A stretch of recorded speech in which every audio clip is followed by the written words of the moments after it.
पाहताय JB TV news. बातमीत सत्यता हीच आमची ओळख। धुळ्यात घरफोडी करणारी टोळी जेरबंद, लाखोंचा ऐवज, शस्त्रे व दुचाकीसह तिघे अटकेत। स्थानिक गुन्हे शाखेची धडाकेबाज कारवाई, घरफोडीच्या 2 गुन्ह्यांचा पर्दाफाश। देवपूर बस स्थानकाजवळ सापळा यशस्वी, सराईत चोरट्यांच्या मुसक्या आवळल्या। धुळे शहरात गेल्या काही दिवसांपासून घरफोड्यांच्या घटनांनी नागरिकांमध्ये भीतीचं वातावरण निर्माण झाले होते। बंद घरांना लक्ष्य करून चोरी करणाऱ्या टोळीनं पोलिसांसमोर मोठं आव्हान उभं केलं होतं।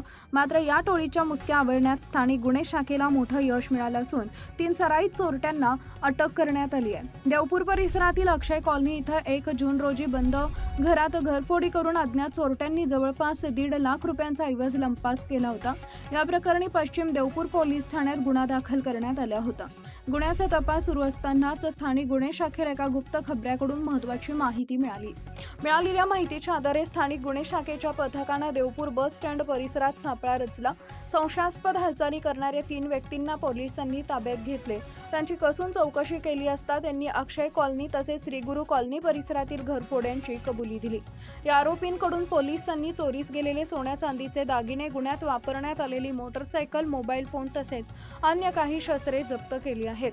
जप्त करण्यात आलेल्या मुद्देमालाची किंमत 1,14,000 रुपयांपेक्षा अधिक असल्याची माहिती पोलिसांनी दिली आहे। या कारवाईमुळे पश्चिम देवपूर पोलीस ठाण्यात दाखल असलेले घरफोडीचे 2 महत्त्वाचे गुन्हे उघडकीस आले असून आणखी काही गुन्ह्यांचा तपास सुरू असल्याची शक्यता वर्तवण्यात येते आहे। पोलीस अधीक्षक विशाल आनंद यांच्या मार्गदर्शनाखाली स्थानिक गुन्हे शाखेचे पोलीस निरीक्षक श्रीराम पवार व त्यांच्या पथकानं ही उल्लेखनीय कामगिरी बजावली।